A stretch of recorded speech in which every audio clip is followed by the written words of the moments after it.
du gouvernement de lever l'immunité parlementaire du député Mbaobam, le député de Medoune. Nous écoutons Guy Zoubadama au micro de Moussa Nzengi. Le gouvernement de lui-même ne peut pas demander la levée de l'immunité parlementaire. C'est la justice qui, constatant dans le cadre de l'enquête préliminaire, constatant que le prévenu bénéficie d'un mandat de député, demande à l'Assemblée nationale, en passant par le ministère de la Justice, demande la levée de l'immunité. Donc le gouvernement ne peut être que l'intermédiaire entre la justice et l'Assemblée nationale. C'est lorsque, si la justice sollicite, demande la levée de l'immunité du député Mbaobam, en ce moment-là, l'Assemblée nationale s'organisera conformément aux dispositions de l'article 72 du règlement de l'Assemblée, puisque nous avions déjà eu un cas par le passé où c'est une commission composée de 11 députés qui siègent pour entendre le député incriminé qui peut se faire assister de son conseil. Après cela passe en plénière. Au cours de la séance plénière, le député s'explique, le gouvernement donne également sa position et c'est in fine que la commission composée de 11 membres transmet le dossier au bureau de l'Assemblée nationale qui statue en dernier ressort. Vous suivrez l'intégralité de cet entretien au cours de nos programmes de la soirée. Nous vous le disions en ouverture, invité du journal Casimir Oyemba, ancien Premier ministre et homme politique dans notre pays. Bonsoir, Monsieur le Premier ministre. Bonsoir, monsieur. Alors vous êtes là et merci donc de nous faire l'honneur de commenter l'actualité nationale dans notre pays et de donner pourquoi pas votre point de vue sur certains points. Alors, il faut dire que l'on a noté votre présence au cours de la cérémonie d'autoproclamation donc de M. André Mbaobam comme président de la République. Alors votre présence, doit-on en conclure que vous cautionnez cet acte? D'abord, je tiens à vous remercier de m'avoir invité sur ce plateau. Lorsque j'ai été invité, il m'avait été indiqué que c'était à la suite de l'article que j'ai fait paraître dans la presse ce matin, dans le journal de l'Union, oui. Pour commenter, disons, les thèmes que je développais dans cet article. Il ne s'agissait pas de commenter l'actualité, mais je ne vais pas me débiner. Oui. Vous me demandez de commenter l'actualité, je veux bien m'essayer à y répondre. Votre présence voulait-elle dire que vous cautionnez justement l'acte posé par le secrétaire exécutif de l'UIN? Vous le reconnaissez en tant que président de la République? Il ne s'agissait pas du tout de cela. Monsieur Mbaobam s'est présenté aux élections présidentielles en 2009, comme moi du reste, en tant que candidat indépendant. Je tiens à le rappeler et à le souligner. À cette date-là, à ce moment-là, l'Union nationale que vous mentionnez n'existait même pas. Elle n'existait pas. Donc, les suites des élections, nous les connaissons. Et M. Mbaobam, à la suite d'un événement de presse, appelons ça comme ça, récent, je veux parler naturellement de la diffusion sur les antennes de France 2, la première chaîne publique française, qui a fait les révélations que chacun sait. M. Mbaobam, en tant que candidat à la présidence de la République, a cru devoir faire ce qu'il a fait. Et à cette cérémonie, il a invité un certain nombre de forces politiques, d'acteurs politiques. Il a invité tous les Gabonais. Il y en avait peut-être, je ne sais pas, je ne les ai pas comptés, peut-être 2 ou 3 000 à cet endroit, dont moi, en effet, j'y étais. Ça n'emporte aucune espèce de conséquence. Alors, votre commentaire personnel, Mon commentaire personnel, c'est que j'ai été invité à cette cérémonie et j'y suis allé librement. Librement. Voilà. Comme tout librement, vous ne reconnaissez peut-être pas... Ça, c'est votre problème. C'est vous qui voulez aller dans ces considérations. Moi, j'ai été invité à une cérémonie, comme vous m'avez invité sur ce plateau. D'accord. J'étais libre d'y venir ou de ne pas y venir. D'accord. Boba m'a invité à aller assister à la cérémonie qu'il organisait. J'y suis allé librement. Alors, dans une des tribunes du quotidien L'Union ce matin, il faut dire que vous appelez la classe politique à un dialogue responsable. Est-ce que cela signifie que vous vous positionnez comme une sorte de médiateur? Mais pas du tout. Pas du tout. Je pars d'une constatation très simple. À mon sens, notre pays n'est pas dans une bonne situation aujourd'hui. J'ai essayé de la décrire en 2 ou 3 lignes, mais quand je vis dans Libreville, je me dis que le Gabon n'est pas dans une bonne situation. Étant gabonais,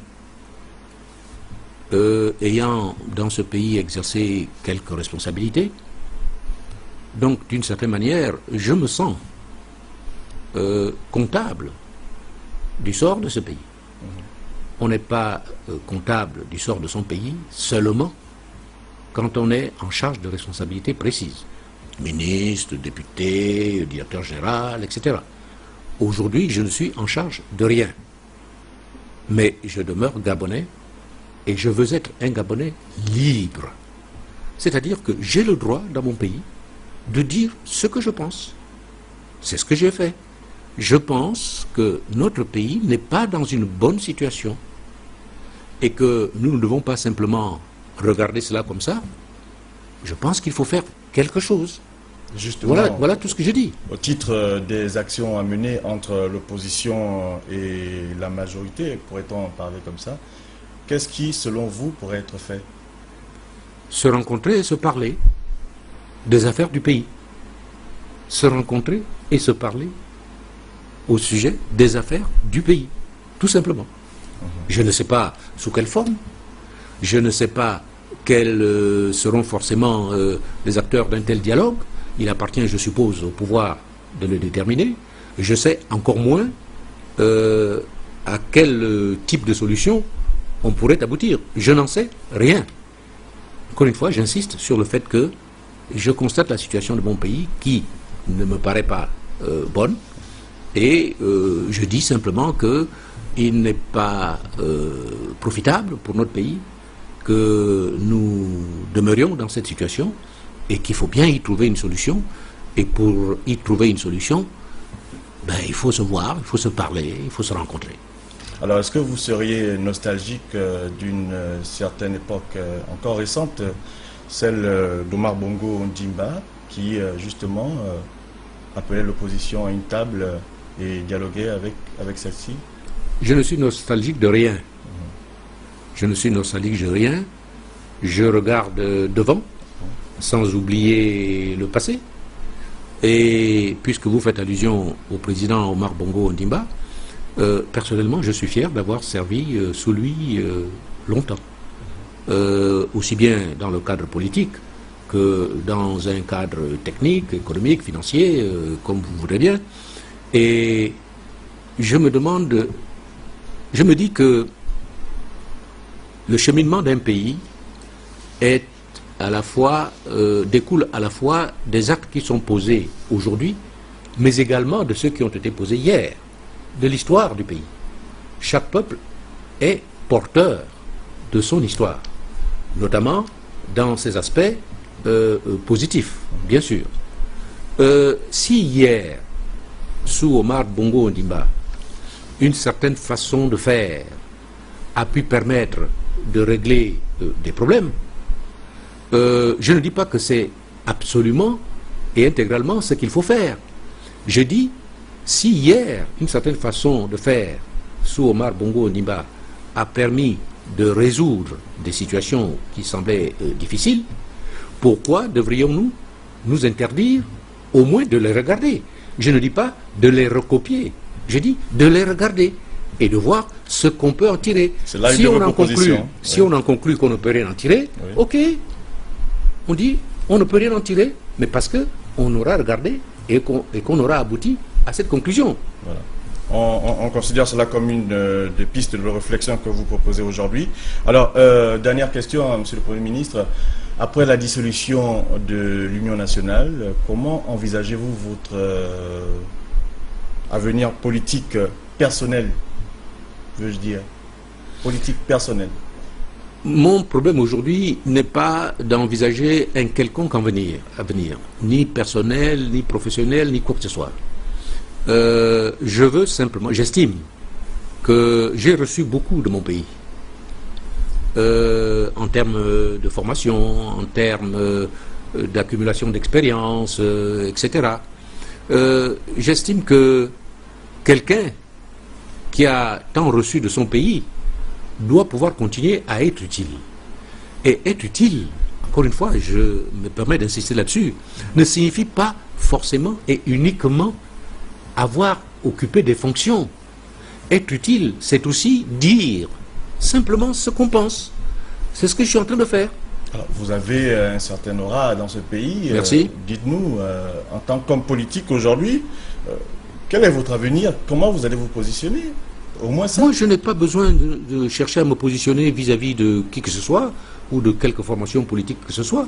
Je dirais même que... Donc, Yemba et la politique, c'en est terminé. Non, je ne vous dis, je suis pas en train de vous dire ça. Je suis en train d'être un témoin de son pays. Dire ce qu'on ressent librement, comme un citoyen. Citoyen, oui. Mais c'est faire de la politique. C'est faire de la politique. Bien sûr. Et c'est là votre dernier mot, Monsieur le Premier ministre? Oui, ça sera mon dernier mot, si ce n'est que d'ajouter que je me permets d'insister sur le fait que dans la situation actuelle du Gabon, je m'excuse de me répéter, qu'il ne me paraît pas satisfaisante, n'est-ce pas? Je pense qu'il faut faire quelque chose. Je pense qu'il faut faire quelque chose.